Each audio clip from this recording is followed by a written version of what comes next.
కర్నూలు జిల్లా ఆలూరు తాలూకా హోలకొంద మండల కేంద్రంలో స్థానిక జిల్లా పరిషత్ ఉన్నత పాఠశాల నుంచి సంపూర్ణ అభియాన్ ర్యాలీని బస్టాండ్ వరకు ర్యాలీ నిర్వహించారు. అనంతరం మండల అభివృద్ధి అధికారి ఆజాద్, ఎస్ఆర్ఈజీఎస్ పీడీ నాగేశ్వరరావు సంపూర్ణ అభియాన్ గురించి ప్రజలకు వివరించారు.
సెలెక్ట్ చేయడం అనేది.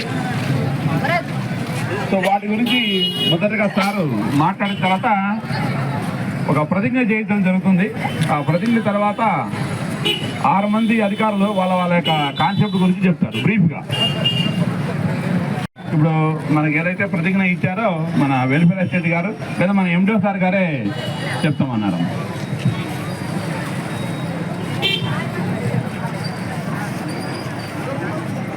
Raise your hands. Raise your hands, all of you.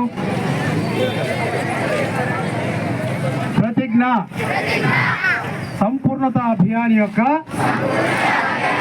అన్ని సూచికలలో నా బ్లాక్ సంతృప్తతను సాధించేలా కృషి చేస్తానని మరియు దోహదపడతానని మరియు మా బ్లాక్ను ఆరోగ్యకరమైన సాధికారత మరియు సంపన్న సమాజం వైపు నడిపిస్తానని మరియు దానిని ఆకాంక్ష నుండి స్ఫూర్తిదాయకంగా మార్చడానికి కృషి చేస్తానని ప్రతిజ్ఞ చేస్తున్నాను. జై హింద్. కార్యక్రమం ఉద్దేశం ఏంటంటే నీతి ఆయోగ్ ద్వారా సంపూర్ణత అభియాన్ అనే కార్యక్రమాన్ని నిర్వహిస్తూ మన జిల్లాలో 3 మండలాలు మాత్రం సెలెక్ట్ చేయడం జరిగింది. తిప్పగిరి, మధ్యకెర, హోలకొంద. అందులో భాగంగా 6 ఇండికేటర్లు ఇప్పుడు మనం దాన్ని అమలు చేస్తున్నాం. ఆరోగ్యము, న్యూట్రిషన్ ఫుడ్, అగ్రికల్చరు, ఇవి రివాల్వింగ్ ఫండ్, పొదుపు సంఘాలకు సంబంధించినటువంటి వీటిని ఈ ఇండికేటర్స్ని మనం అమలు పరుస్తున్నాం. న్యూట్రిషన్ ఫుడ్ అంటే మనం తినేటువంటి ఫుడ్, ఏ రకమైనటువంటి ఫుడ్ తీసుకుంటే మనం ఆరోగ్యంగా ఉంటున్నాం, అనారోగ్యం పాలైనప్పుడు హెల్త్ డిపార్ట్మెంట్ వాళ్ళు ఏమైనా తీసుకోవాలా, అగ్రికల్చర్ సంబంధించి ఎటువంటి సూచనలు సలహాలు అగ్రికల్చర్ ఆఫీస్ నుంచి తీసుకోవాలంటే వాటిపైన ఈ ఇండికేటర్స్ అన్నీ ఉన్నాయి.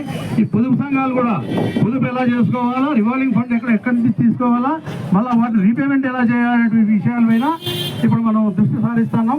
ఈ 6 ఇండికేటర్స్ పైన ఈరోజు ర్యాలీ చేయడం జరుగుతుంది. తర్వాత మీటింగ్ జరుగుతుంది మన జిల్లా పరిషత్ హై స్కూల్ నందు.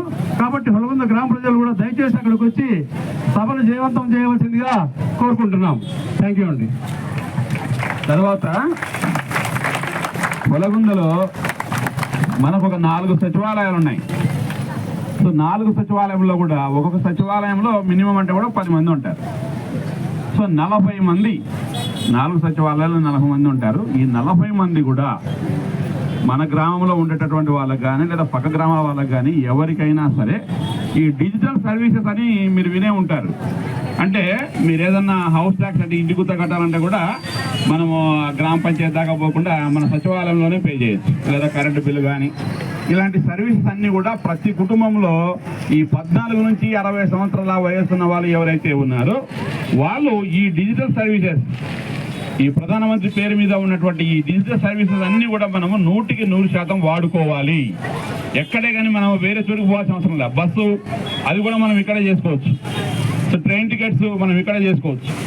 ఈ డిజిటల్ సర్వీసెస్ అన్ని కూడా మన సచివాలయంలోనే అందుతాయి.